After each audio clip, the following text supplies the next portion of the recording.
Would I necessarily choose Cunard over Disney personally? No. Yeah, for like a pleasure sailing without Ruby, right? For a sailing of pure enjoyment, I just think that I am not the right demographic that they are aiming at.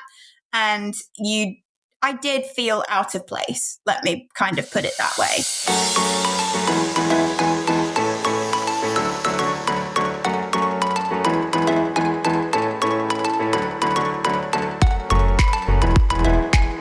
Welcome back, everybody, to this week's episode of the DCL Duo podcast, brought to you by My Path Unwinding Travel. And Sam, it's do your jingle time. Do your jingle.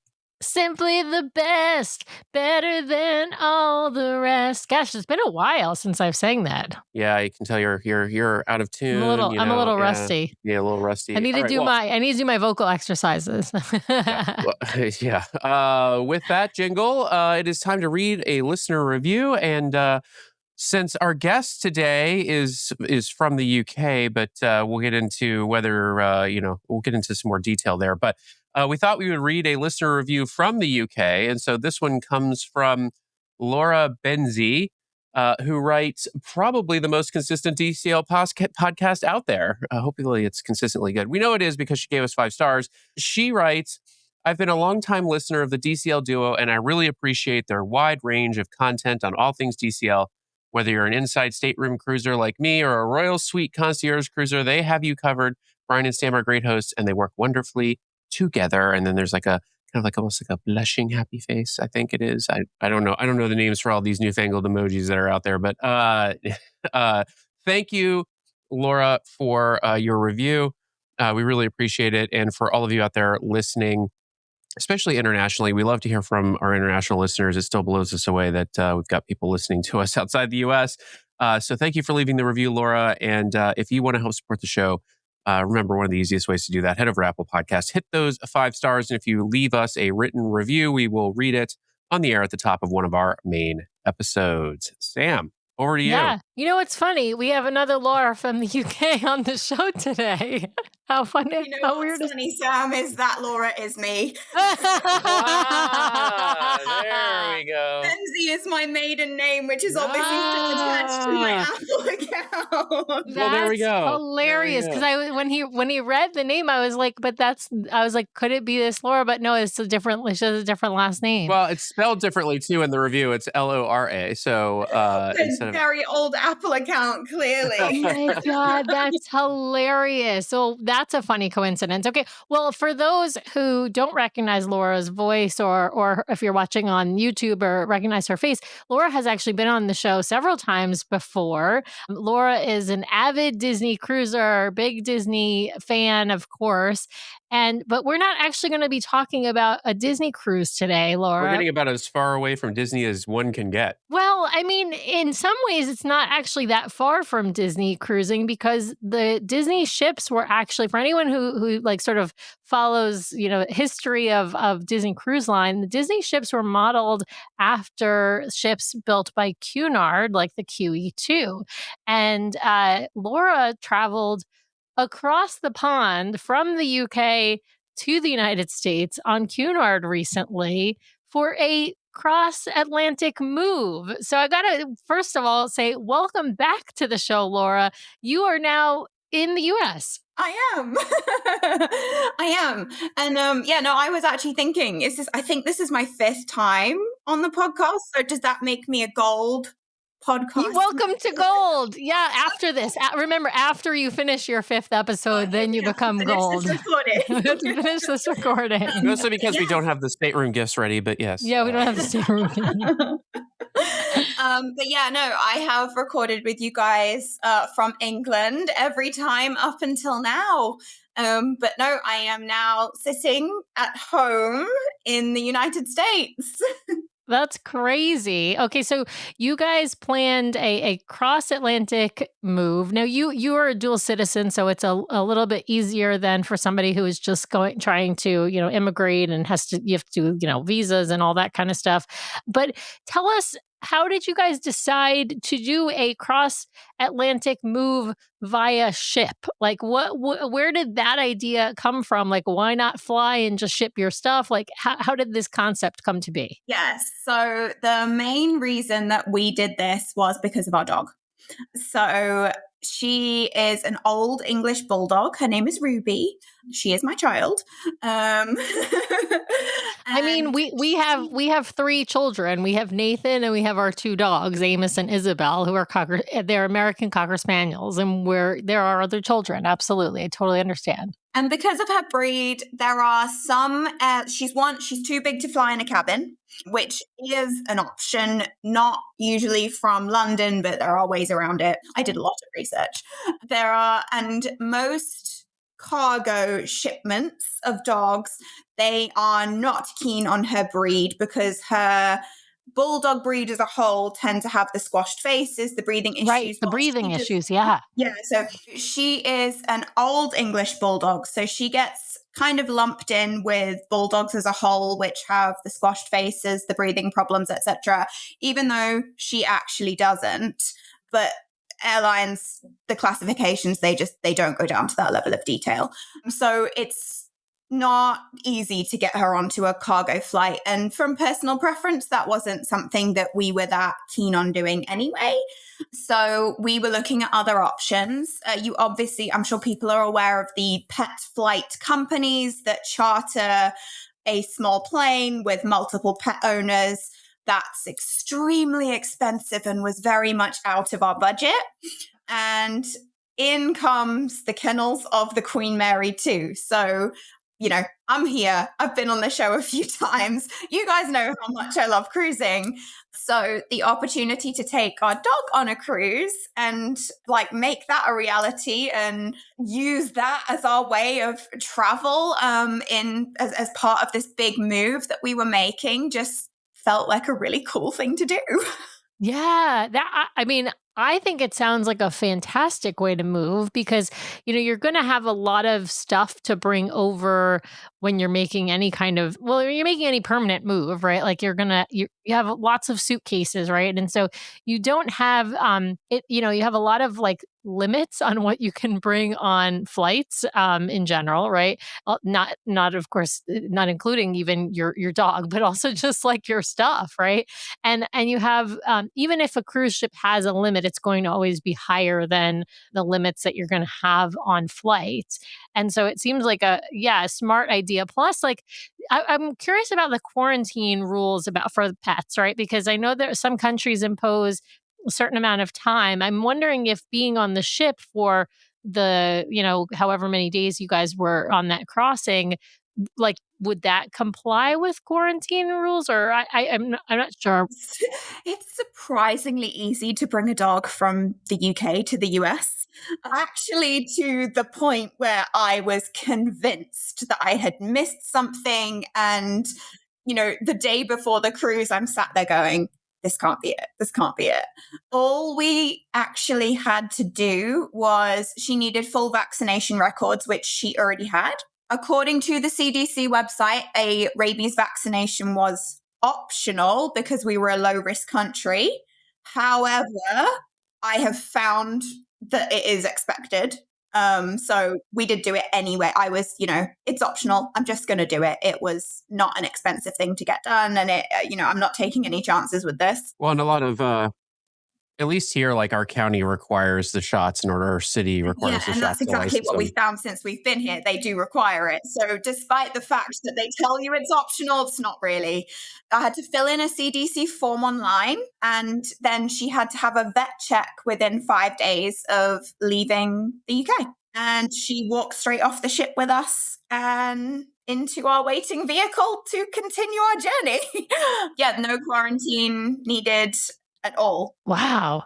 Yeah, some countries have you can fly your pet over and then they have to be quarantined for literally 2 weeks and stuff. I think and I think Australia's from what I understand, Australia and New Zealand, they are very, very hot on very strict, yeah. lengthy quarantines. But no, I honestly was surprised. Yeah, I have a friend who moved to New Zealand. A friend of mine from college who moved from New Zealand to from Oregon, and they had a dog, and they actually had to their dog had to stay with some friends.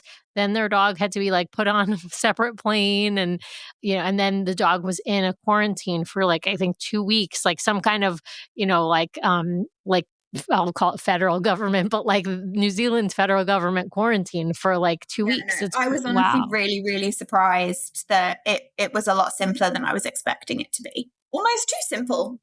Yeah. Well, I want to get into some of the nitty-gritty of the cruise itself, but I got to ask where does the dog stay on the ship? Is the dog able to is Ruby able to be in your stateroom in a kennel, Wouldn't or that is be she the dream?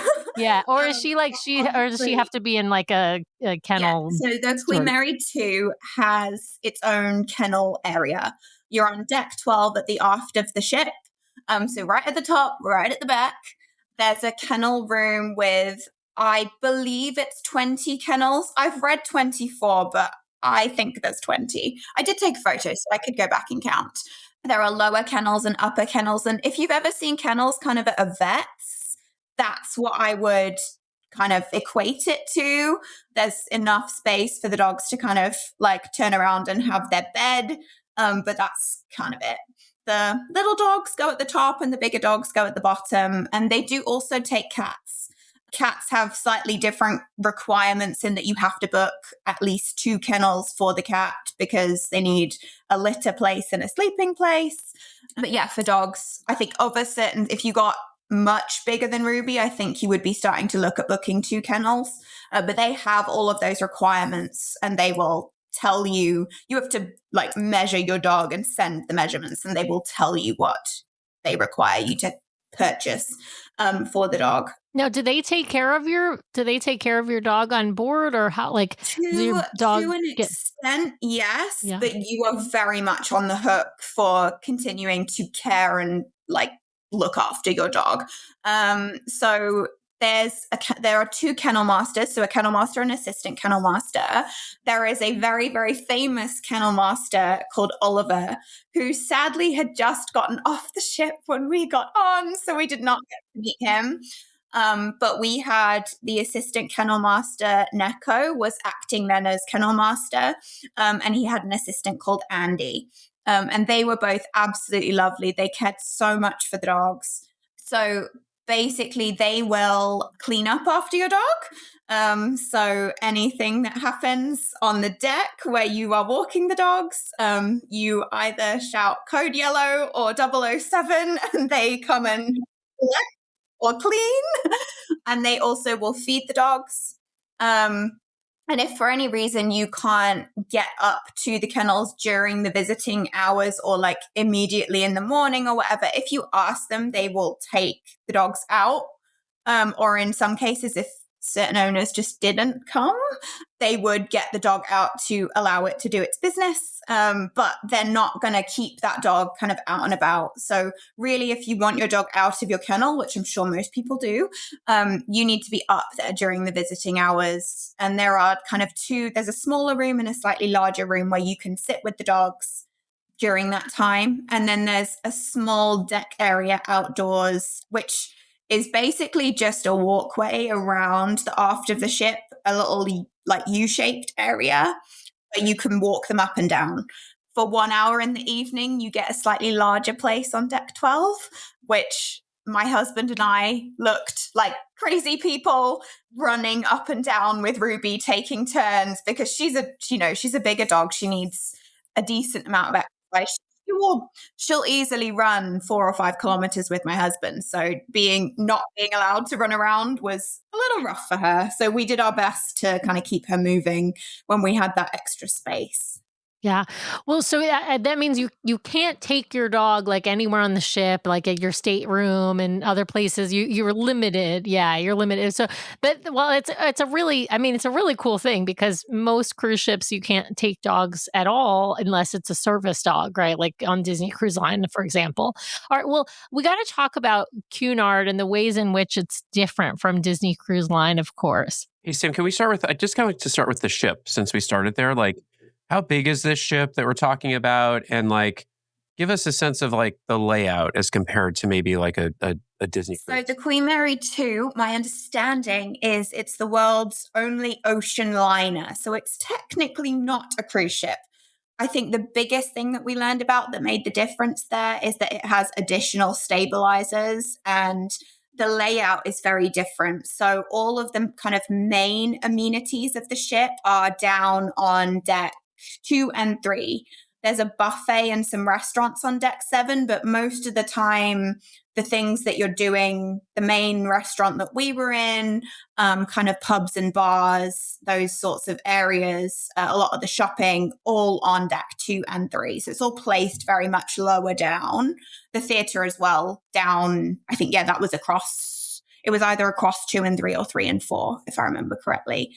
I believe it has about 2,700 passengers, but I would say it felt kind of dream fantasy size to me. It was a decent walk from one end of the ship to the other, so it's definitely bigger than the Magic and the Wonder. But yeah, I would have said in the region of the dream and the fantasy, but with fewer people. They just don't have as many people on board, so it feels a lot emptier. You definitely don't have kids soup in the pools. Yeah, I mean that's like close to half the. Actually, I think it is about half the passenger count at a full capacity kind of dream class sailing, or at least a wish class sailing. What's the? Does that mean you get more room in like a stateroom, or like where did you see that extra space going? So I think there was just a lot more. I think the staterooms were, the staterooms were probably bigger. We were in an inside stateroom though, and I would say that felt smaller. So we would usually cruise in an inside stateroom with a split bathroom on Disney. Our room was definitely smaller than that category of stateroom on Disney. That being said, we picked the cheapest room. This trip served a purpose, and we were not spending money. We knew we wouldn't be enjoying the room, so to speak. So we did pick the cheapest room that we could get. I did miss the split bathroom though. That did make a difference. Yeah, for those listening, not every inside stateroom on Disney has the split bathroom, so you have to actually be real choosy. A lot of the inside staterooms don't, and I think on the Wish class, I don't know that any of the inside staterooms have the split bathroom. I'm not positive on that, but the ones I've toured did not. I toured a whole bunch of inside staterooms on the Disney Destiny, which is of course the same as the Treasure and the Wish in layout, and none of the ones that I toured on the preview sailing had a split bathroom. So but anyway, just something to look out for. But yeah, we love the split bathroom for sure. It just makes for getting ready a lot easier.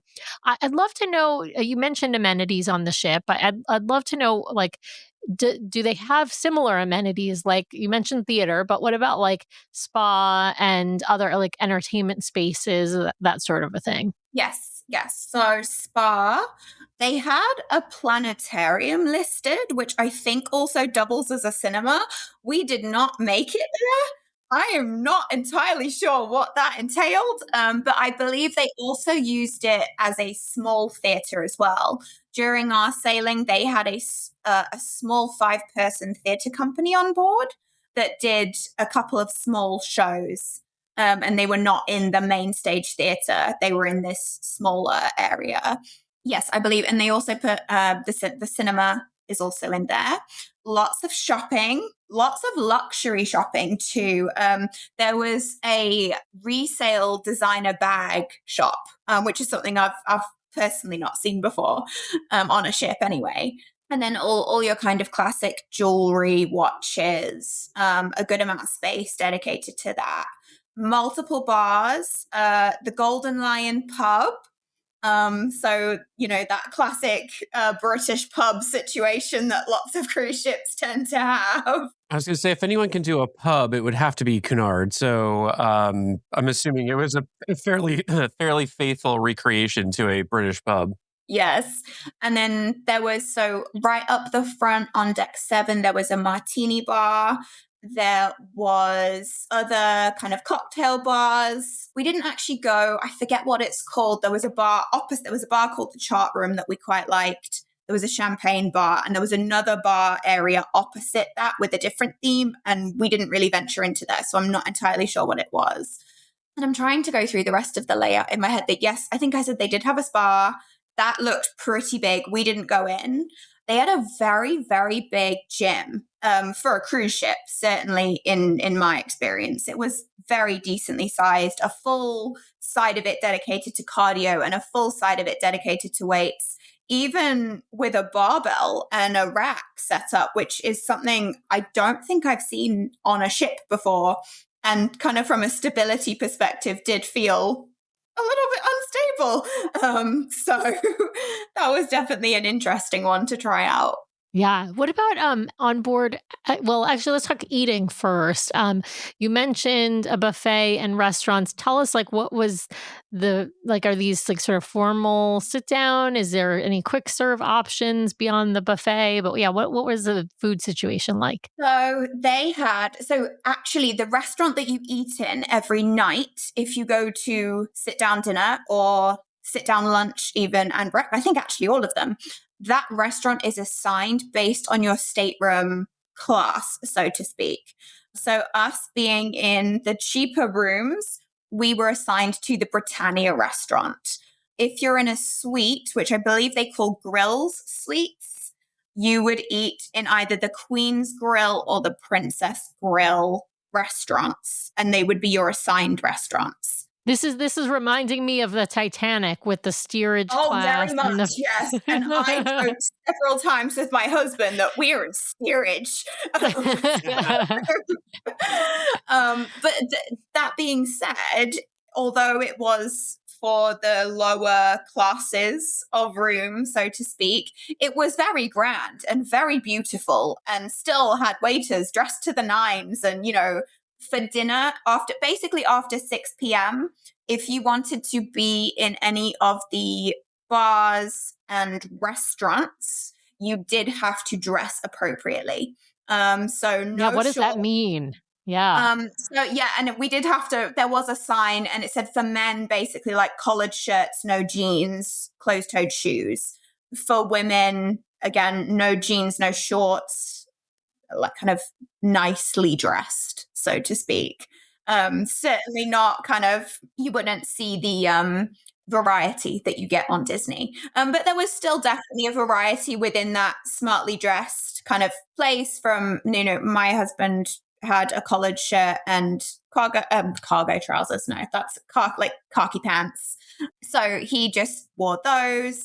He did have a tie for they did have a couple of formal nights. So he did get dressed up in his tux for those. But then there were people in kind of suit, jacket, tie, everything every night too. And, there was definitely more of the there was a range within being dressed up, but everybody was definitely dressed up. And you did feel out of place if you were not dressed up. If you did not wish to dress up, you could eat in the buffet. And that was your option. Yeah, but then you couldn't go to the bar spaces if you weren't dressed up? Really? No. I believe the pub was acceptable to not be smartly dressed. Yeah, so you could wear jeans to the buffet and then go to the pub. Yeah, so if you wanted to have it, and you could go to the theatre not dressed up as well. They did not require you to dress for the theatre. But yeah, if you wanted to go into pretty much any of the cocktail bars, the champagne bar, the actual sit-down restaurants, then yes, you would need to dress. Interesting. Were there any children on board? I got to ask. I know that they... It was very, very few. I think they did have kids clubs, but, the little groups of kids that you would see with the counselors running around, there were maybe 6 or 8 kids in that little kind of club. There were a few more. We certainly saw some teenagers. We met some other people that were moving but continuing on with the ship further. So something that was a little interesting about this particular voyage was that it was this first leg of a world cruise. So everybody who was doing the world cruise that began the world cruise with us in Southampton and is continuing all the way around will get back to Southampton at the end of April. So for context, we left the 11th of January. So some people are staying on for a significant amount of time. It's going round to Australia and New Zealand. And we met another family who were moving to Australia.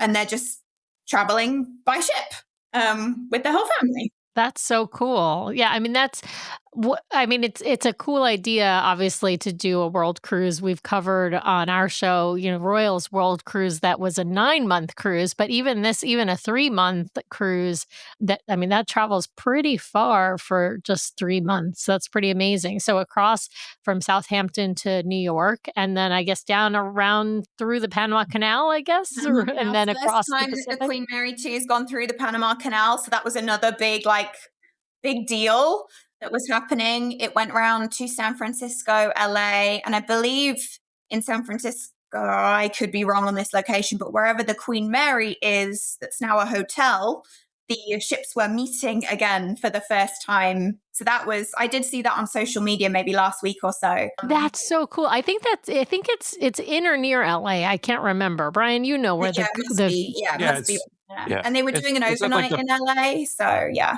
Yeah. It's Queen Mary 2, I think, is permanently... Well, the Queen Mary, not the Queen Mary. Queen Mary is permanently docked, I think, at Long Beach. Yeah. Yeah, so they did there was, quite some excitement about that and people organizing tours to go. There was, knowing that the Queen Mary 2 was coming in, the Queen Mary was offering tours and things to coincide with that. And then, I believe it carries on, goes across to Hawaii, over to the Pacific. I think some of the Pacific islands that Disney does on their Trans-Pacific, down to obviously Australia and New Zealand. And then there's South Africa, Namibia, I believe Indonesia. There's a whole load of places that they are going all around there. So I'm not going to claim to know the whole itinerary. Yeah. No, that is just it's just pretty amazing. I would love to, we would love to do it. It doesn't work in our schedules or in our budget, but someday Brian and I dream of doing a world cruise. And frankly, I feel like Cunard would be a great option to do it on because you are in a smaller number of passenger ship, although obviously Royal picked one of their smaller ships to do it as well. But I just think it would be, it's just a fascinating list for me. It just sounds like such a cool experience. One thing I did find really interesting, though, was we met people that had got on the ship in New York, come from New York to Southampton and just stayed on board to go back again. And so basically just did 2 back-to-back transatlantic crossings. And to me, that's not super appealing. I was like, you get 1 day to see, you can't really make it all that far from Southampton and get back in time to leave. But we met some people that they were just enjoying the ship for 2 weeks. Wow. Yeah, that seems weird because you wouldn't even really have time if you're only in Southampton for a day. You don't really even have time to go into London. It's a couple hours away. They made it to Winchester to see the cathedral. That was as far as they went. It was there was all sorts of people doing all sorts of different itineraries, and it was so awesome to speak to so many different people about, how far are you going? Where have you come from? I did meet one woman doing the world cruise, and she had been on board.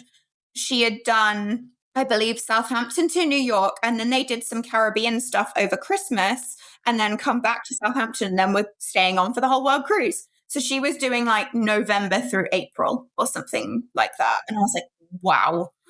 That's amazing. Now, did you guys stop in the Azores in Portugal or anything? Or did you just single stop on this trip? It was straight through 8 days. It should have been 7 days. We booked on opening day, knowing that kennel spaces can be difficult to get hold of.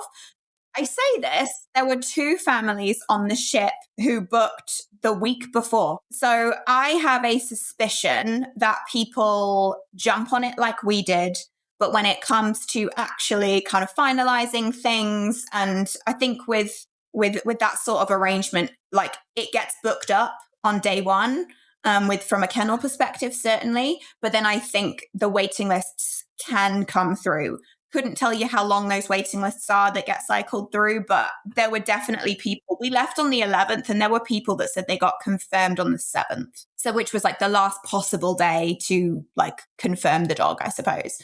So yeah, there were no stops, and it should have been. So we, like I said, sorry, we booked on day one and we were ready for it to be released, waiting, like knowing what we needed. And it was a 7-night itinerary when we booked it. They couldn't actually get their, I guess, dock time or space, whatever they needed in Brooklyn on the day, the 18th, that we were supposed to arrive. So we got an extra day on board for that reason. And because we'd booked beforehand, they did not charge us any extra, but I imagine that the price may have gone up for people who booked 8 days rather than 7. Yeah, yeah. We know that people trust Disney for their vacations, and it can sometimes be a little nerve-wracking to think about trying something new, right, Sam? Yeah, whether you're considering branching out to a new cruise line, an all-inclusive resort, or exploring Europe, the team at My Path Unwinding Travel has the expertise and connections across the globe to plan almost any vacation. They can even help with the Universal parks. They've helped us plan our vacations beyond Disney, including Royal Caribbean, Princess Cruise Line, and Virgin Voyages. Their team of travel professionals all understand the needs of a Disney traveler, can help you decide if another option is right for you, and then guide you through every step of your new vacation experience. Whether you are dreaming of a fun getaway to an all-inclusive resort, a river cruise in Europe, or an adventure in Costa Rica, the folks at My Path Unwinding are ready to help. Even if you have already booked, reach out for a complimentary consultation to make your next vacation even more amazing. If you want to learn more and take advantage of the amazing team at My Path Unwinding Travel, then head over to mypathunwinding.com/DCL Duo or email dclduo@mypathunwinding.com to let them know we sent you their way. Thanks, My Path Unwinding, for sponsoring today's show. Now back to the episode.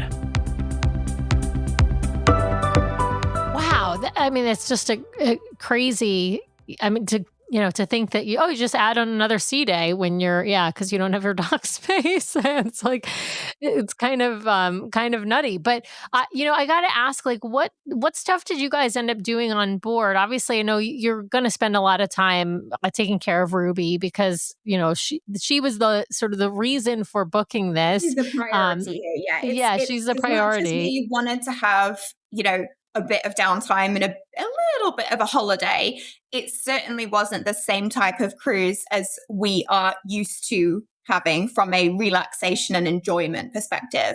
That being said, we found a bit of a routine. So the kennels have set visiting hours every day that you are allowed to be there. And there are set hours where they say, okay, guys, we're at the end now. Dogs need to go away. So those hours were from 8 a.m. to midday, from 3 p.m. to 6 p.m. and 7:30 p.m. to 8:30 p.m. And that 7:30 to 8:30 window was when we got the little bit of extra deck space to run around. So that one was super important to us.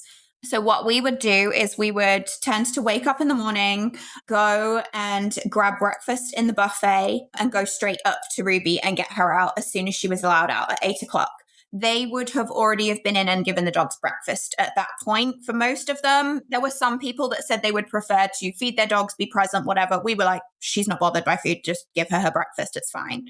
So by the time we got there, she was ready to come out, use the bathroom, say good morning to us, and we would just walk her kind of up and down that little U shape of deck that we had.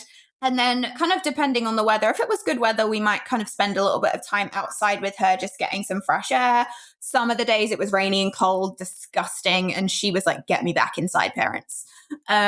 So then they had 2 areas that you could sit in the kennels. So one was a slightly smaller room, and then there was one slightly larger room. We would try to get a spot in the larger room just with Ruby's kind of personality. It was difficult for her to be in the smaller room because it was a bit more of a throughfare of people. That was how you got into the kennel room. Oh, so there's constant people walking by, and it's a little bit, she could not settle. It was just rough for her. She is a very sociable dog and she has so much love. And so for her to have people coming through, she was like, oh, friend, people, and it was, I think for her, very mentally difficult to just relax. Could she be off her leash if you had her in one of those rooms, or not really the one with the... In the bigger room that was just, it had one entrance and exit. There was times at the beginning of the cruise when we as other owners had kind of got to know each other and said, hey, do you want to let the dogs off? There's only a couple of them here. And we did. But the kennel masters were not super keen on that. I think they explained it as we have had incidents in the past. And, and there's, I think when dogs don't know each other, or when obviously the kennel masters don't know us either, and there can be a very fine line between play fighting that, could turn into something else. The dogs are all in a different environment, and they just said, we would feel more comfortable if you left the leads on the dogs. So we did. We respected that. If we'd been obviously told that from the very beginning, we never would have let them off lead. But that was a little agreement on that day, and it was really nice. And it was a bit sad that they didn't want us to do it, because there was one dog that Ruby was playing with in particular. They had so much fun, and they were the two highest energy dogs, and it really helped them that day. But you obviously have to be respectful of the rules. So we would, spend time with her that morning. And then we actually embraced the, let's say, older demographic of the ship. And we committed ourselves to bridge lessons. It's something that James and I have always wanted. Like, we love card games. And obviously, bridge is like the card game, like, of strategy and skill. And we've never learned to play. We've tried to look online, but it's hard. It's really hard. I know the basics of bridge, but I don't know there's like signaling things that you do. Do you signal to your partner? And I don't know any of that part. I just know the mechanics of how to play the game. I don't know the strategy of like the signaling stuff.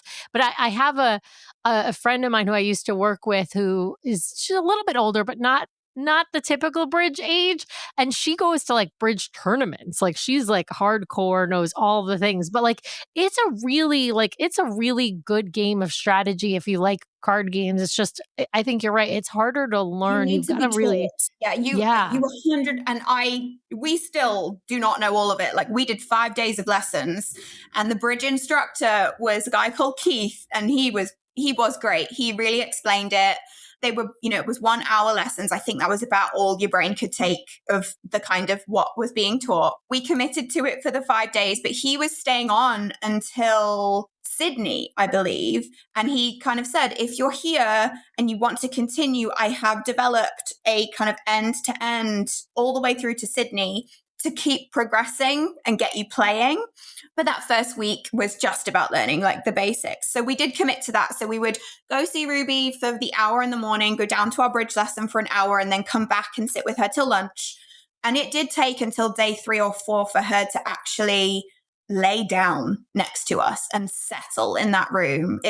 I think it was just really hard for her. And we figured out that if we got her little blanket out, put it out, she started to get the message that she could lay down and sleep. And the first day that she laid down and shut her eyes, it was 10 minutes to 12. And I was like, oh no, I'm going to have to wake you up in 10 minutes. And I was so devastated, because she'd finally just gone, okay. But she got better over the next few days. So that was okay. So then we would have kind of 12 till 3. We'd get some lunch. We'd go to the gym, like have a little bit of downtime for ourselves. And then at 3 o'clock, go straight back, pretty much stay there until about 5:30, when we ran like headless chickens to, and they would give the dogs dinner around 5:30. So we would let Ruby have her dinner, and then we would put her back in her kennel and then run like headless chickens to get dressed to go to dinner. We figured out very, very quickly after the first night, pretty much, that our assigned dining time was not working for us with the kennel schedule. So like Disney, Cunard have two assigned dining times. But the one thing that was super irritating was, instead of having the main stage performances flipped the way that Disney do, so you do one then the other, whichever way around you do it, Cunard, they just shift it later. So the second main stage performance was 10 o'clock at night. 10:15 at night. I was so tired. Like, I could not make it that far. I tried so hard. Because there were certain things I'd like to go to, but we also could not make the earlier time for the earlier time of show was difficult with our dinner and Ruby and all that stuff.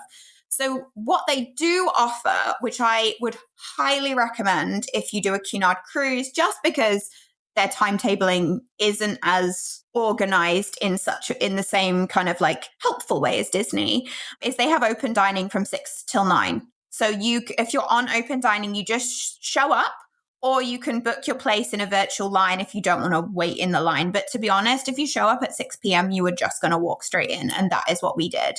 We worked out that was just going to fit a lot better for us. That enabled us to sit down, eat, and then get back to Ruby for 7:30 when we could get her out on the deck and run around with her.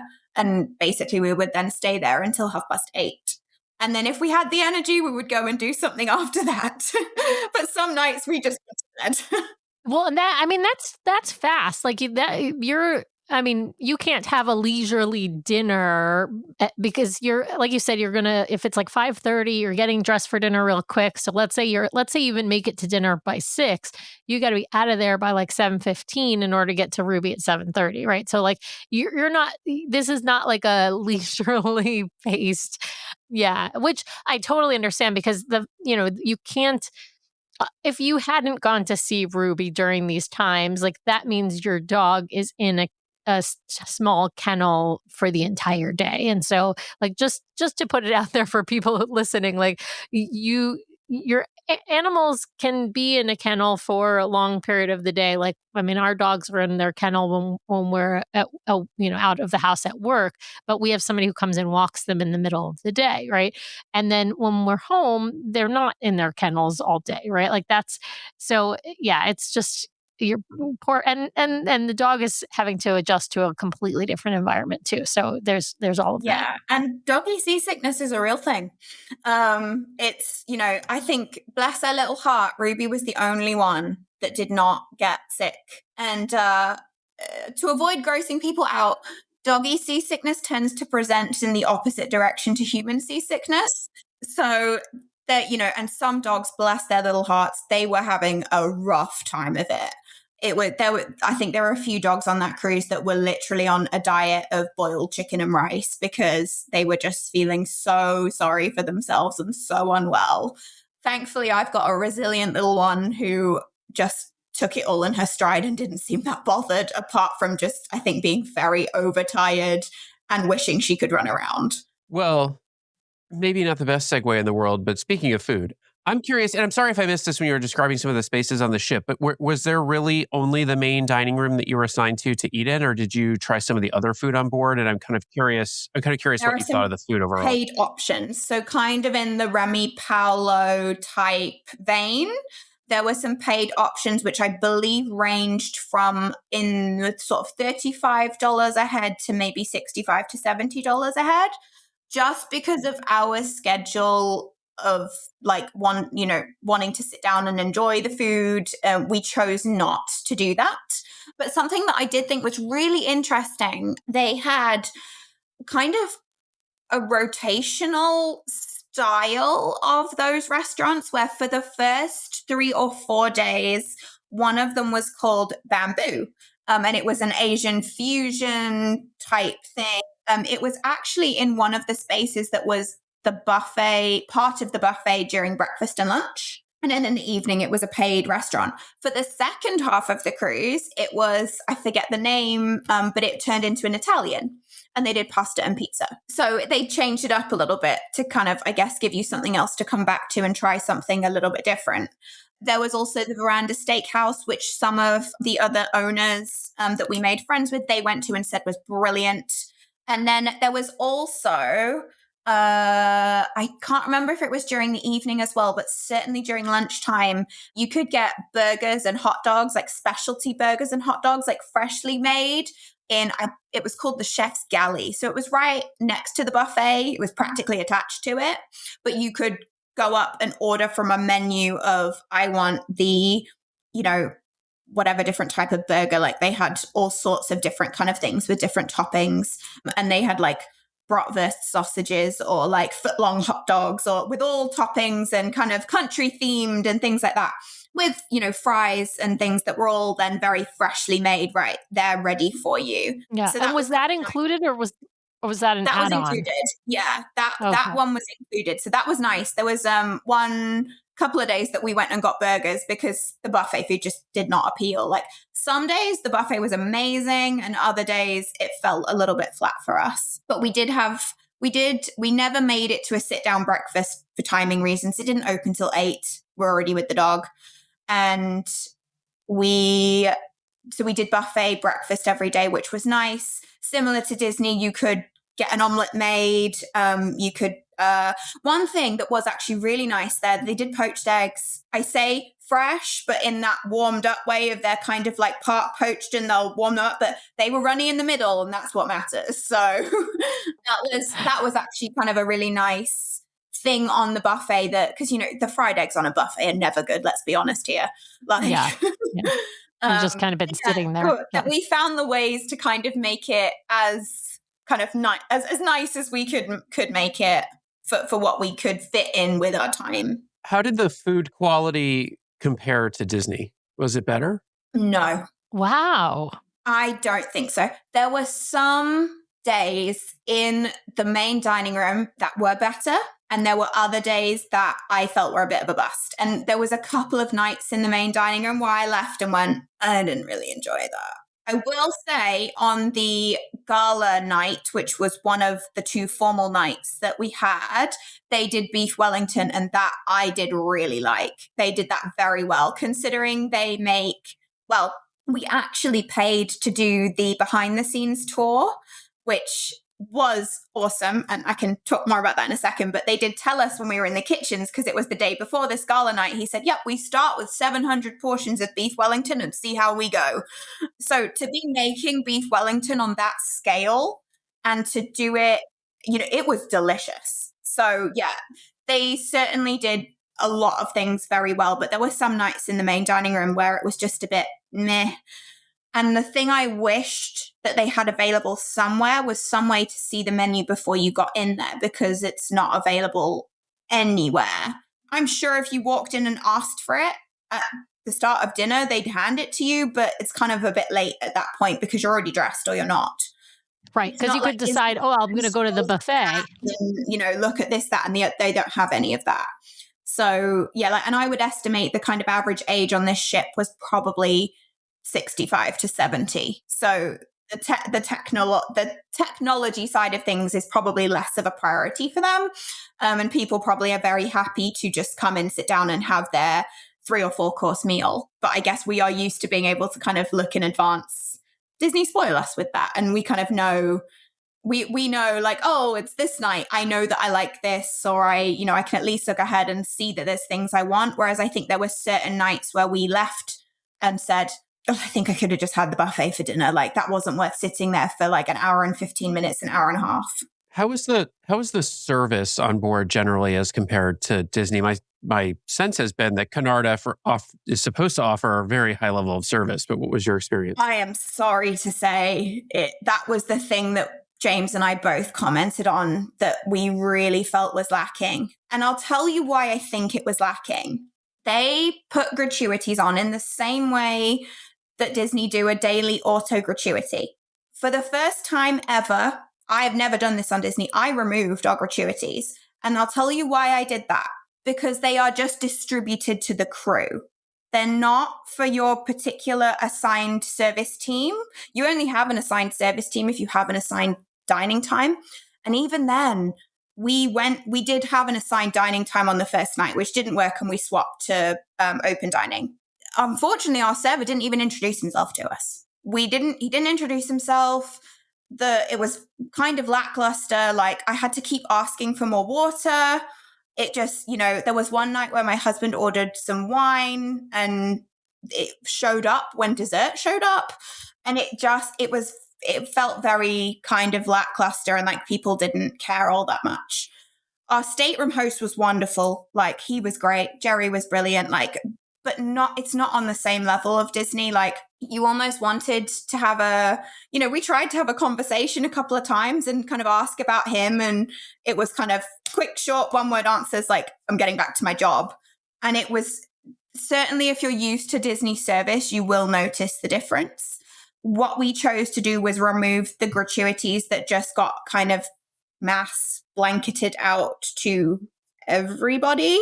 And we chose to give cash to particular staff members instead. So the kennel masters, obviously. They did a lot of, they took great care of Ruby. Our stateroom host, when we went to bars and restaurants, if we had a paid tab that we could write some additional tip on, we did. They had the obvious, I think it was 15% additional.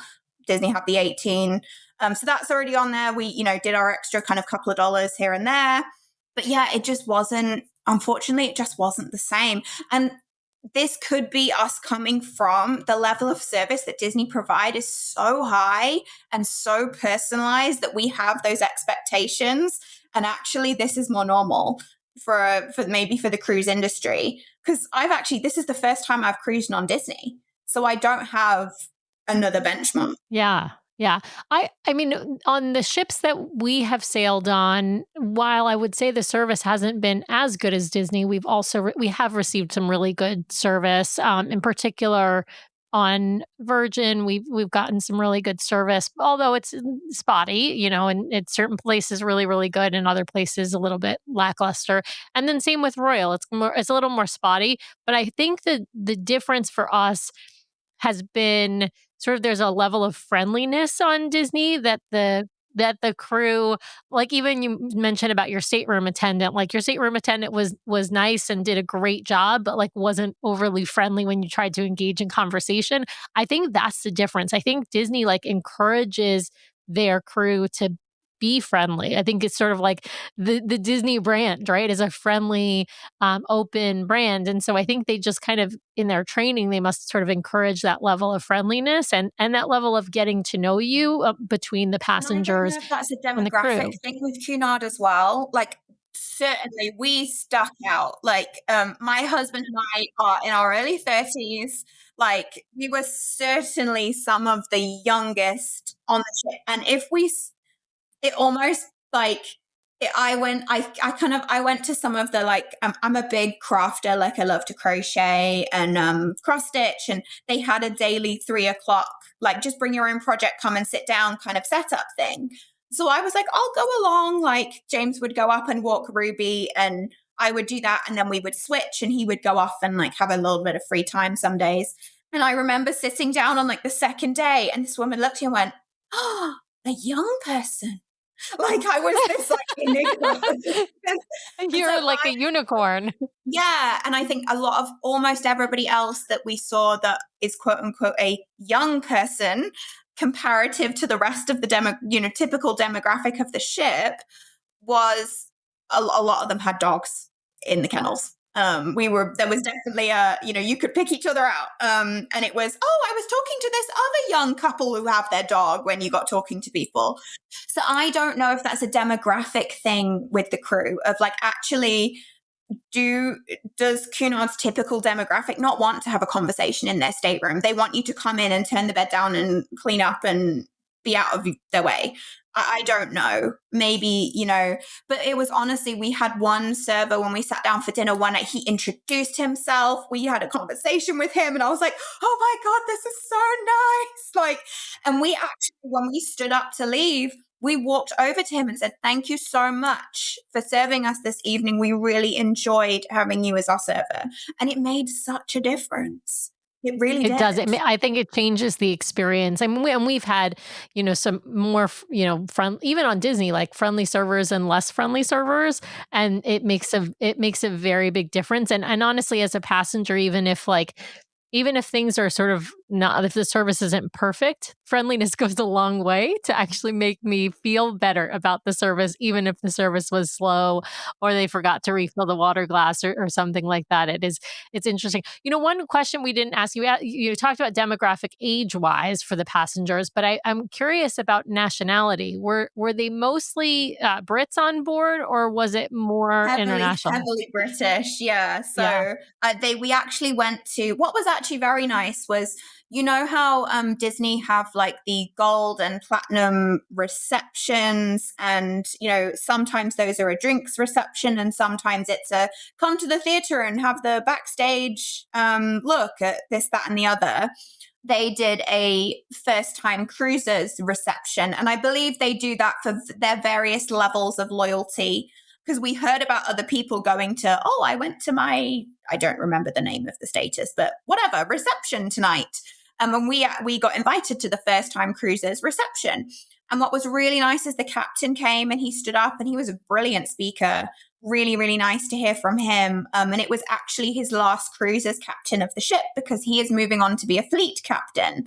So it was I think he said it was his 152nd time sailing into New York with that ship, which I just thought was really cool. But so he came and spoke, and they did go through and say like, we have this many people from this country and this many people. And I think out of the 2,700, roughly 50% were from England / the UK. And then he even said, and we have 13 dogs and 2 cats. Like, so, they were obviously very well aware of all of that, which was nice. Laura, what have we missed about your sailing? And then I have one last question for you. The behind the scenes tour, I haven't told you about. So this was a pay to do tour. I believe it was $125 each for about a 3.5 hour tour of various areas of the ship, including the bridge, which was the big draw for me because that's just something I love cruising, and I find all the behind the scenes stuff so interesting. And Disney they offer like kind of, they have the videos in the stateroom, and they might do a presentation here and there on the longer cruises, but you don't ever actually get to see it for real. So it was really cool. Yeah, they've done some of that in the past. They have done some of that in the past, and we also heard of people getting invited to the bridge for some special thing, if it's like their 100th cruise or something like that. But it's just not. You can't just sign up to do. No, and a lot of other cruise lines allow you to. Royal allows you. They have one. It's a couple hours long where you can do. And Brian's done it. The like tour of the ship where you get to see like. You might see the engine room. You might see the bridge. You see the kitchens, right? Like all of that stuff is really cool. Yeah, so that's basically what we got. So the first place they took us was we went into the backstage of the theatre, and they had a technical stage manager show us all the bits of the theatre. And their theatre, I actually did really like the theatre on this ship. It had a projection stage, which he kind of jokingly said he was like singers and comedians absolutely love it. The magicians hate it because they can't do the kind of proper sleight of hand that they can do with the kind of flat front stage. But the seats in this theatre were so nice and so comfortable. Also, that was what I think contributed to when I tried to go to the 10:15, I think it was a piano show that like there was a pianist, a concert pianist that was there, and I was there just like it was so warm, and I was falling asleep because the seats are so comfortable. I was so tired. I was like, no, stay awake, Laura. So a good theater actually the seats need to not be so comfortable that you'll fall asleep. They need to be like there's like a level of comfort and depth, right? Like they have to be just comfortable enough that you can sit for 3 hours, but not comfortable enough that you're going to take a nap. Yeah. And then we went to the other side of the backstage, and they had some of the performers show us costumes and kind of talk about quick changes and things like that. They took us to the bridge, to the engine room, to the kitchens, to kind of the main crew walkway. We went to the medical center and met the doctor, and he showed us all of their different kind of setups and stuff.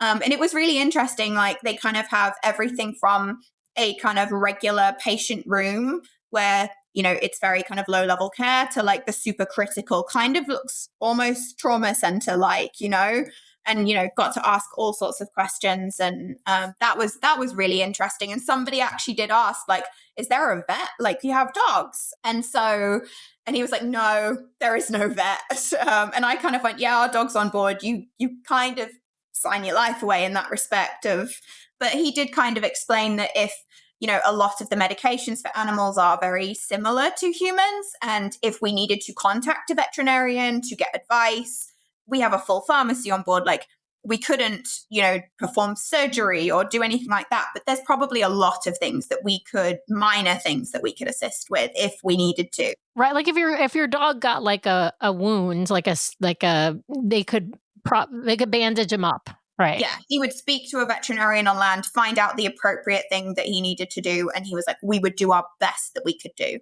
of course. And he was actually telling us all about kind of the point in the cruise where, you know, we could get, we're this far away and we would need to get a helicopter, or we're that far away that actually there's no options. So we would have to just put our foot down and go towards land as fast as possible. And it was really interesting to hear about all of the things that the doctors are considering on a given day of a cruise, of what they need to be aware of what changes when, like, transatlantic is, he was so different. If we're in the Caribbean, we're never really that far from anywhere. Like, it's not that much of an issue. But he said the thought process is so different on a transatlantic. And he did tell us that his very first day on the job, he had to call the captain in the middle of the night on 2 separate occasions for 2 very sick passengers. So yeah, it was, yeah, he was like, I could not believe it was my first day on the job and I had to wake the captain twice. So Laura, I want to ask the ultimate question here, which is, would you sail Cunard again, or are you headed back into the warm embrace of Mickey here? If we did move back to England and Ruby needed to move, I would not hesitate to move her with Cunard again. I certainly think for our family, choosing a ship over a flight, and we actually, between the kind of other owners, there were some people that had flown their dogs in the past to either get to England or for other reasons, and we had a long debate over the 8 hours of stress of a flight or the 8 days of managing stress on a ship. And I think for Ruby, it was definitely the right choice. And it's definitely a choice that we would make again if that was the route that we needed to go. Would I necessarily choose Cunard over Disney personally? No. Yeah, for like a pleasure sailing without Ruby, right? For a sailing of pure enjoyment, I just think that I am not the right demographic that they are aiming at. And I did feel out of place. Let me kind of put it that way. But having said that, you know, in future life, if I was looking at, say, a world cruise or that, like, it's not that I would not consider it ever again. I just don't think that it would be the right kind of vacation for us, if I were to put it that way. I love Disney. I'm definitely like, I would still love to try Virgin. I would love to try Carnival at other lines and kind of get a bit more of a sense of what else is out there. It's not put me off other lines entirely. I think I definitely recognize that the level of service that Disney provide, we love. And that friendliness and that personability makes such a difference. And I think I have underestimated that. Interesting. I love that. All right. Well, I'm going to jump in and ask the final question. Since we've done rapid fire with you, we're not going to do a rapid fire in today's show. But the final question is, what's next? Do you have something booked with Disney? I know you just moved to the States. Your husband is actually your husband flew back to the UK because he's finishing up a couple more months of work in the UK, but you're now in the States. Do you have a Disney cruise booked in the future? Now you don't have to even look at those sailings out of Europe. You can just focus on, sailings on the eastern seaboard of the United States. So yeah, do you have something booked for after he's in the States? We do not have a booking, but there is a plan. So actually, what my husband and I are intending to do is, starting at some point in this summer, we are going to buy an RV and travel the continental 48. So with the idea is to have remote jobs, live on the road, explore the country with a view to kind of figuring out where we want to live long term. You know, we've done a lot of New England and obviously Florida. I have also spent an extended period of time in Texas, but there's a whole lot of this country that we've never seen. We don't think we'd like to drive the continental 48, but next year we are planning to do Alaska. It has been our bucket list cruise for the longest time. We have been putting money aside for it for the longest time. I'm really, really hoping that we can figure out scraping enough things together. It really depends on the jobs that we end up with and how things work out, but very, very much hoping to be able to do it what I call properly in concierge, because from listening to you guys for so long. Do it right. So I really, really hope that that's something that we can do. It's definitely where we want to do our next cruise. I would also love to hop back on another Southern Caribbean. We did that in November a couple of years ago, and it was just the greatest thing. I loved that itinerary at that time of year.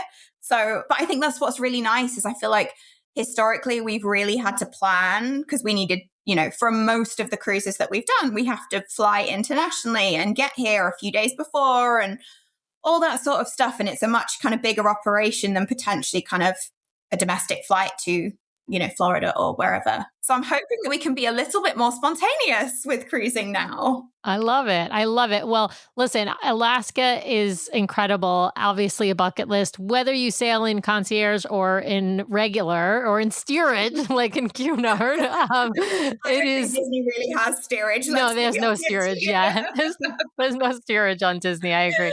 But no, regardless of how you do it, Alaska is incredible. Highly recommend. Of course, Laura, you're always welcome back on our show. And of course, if you end up in the Seattle area, you got to give us a ring and we'll come and meet you. Well, we definitely will be. Yeah, we are kind of route planning and figuring out where we want to be at different parts of the year to kind of chase the weather. Yeah, I have the last kind of couple of weeks, we're in New Hampshire at the moment, which is where all of my mum's family are. And this is some cold that I have never experienced. Yeah, I don't mind it. It's not the kind of cold that I want to spend too much of my life in.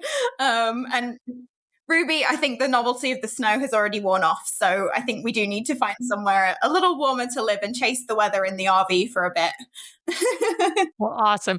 Well, Laura, thank you so much for coming back on the show. This has been a fabulous experience just hearing about Cunard, hearing all about moving Ruby across the Atlantic Ocean. It sounds like it was honestly a really smart way of travel, even though maybe not the perfect vacation for you and your husband. But yeah, just thanks for coming on again. No worries. Thank you so much for having me.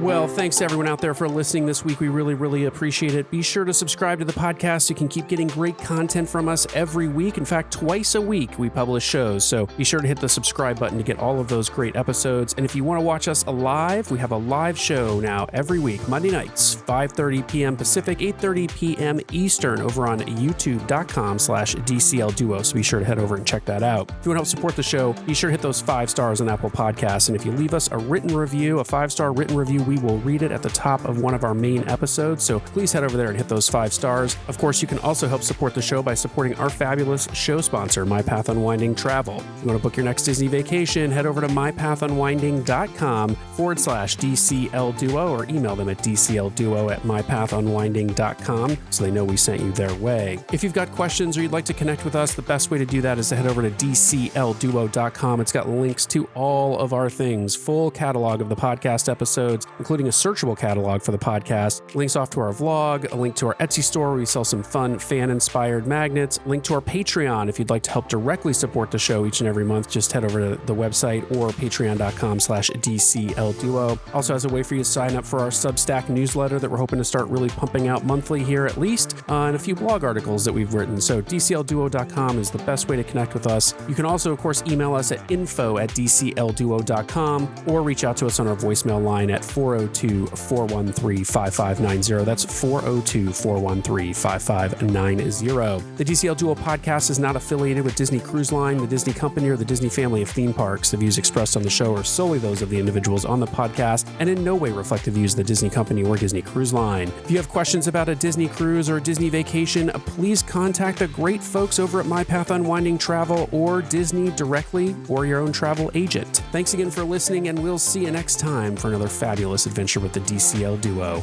Good night.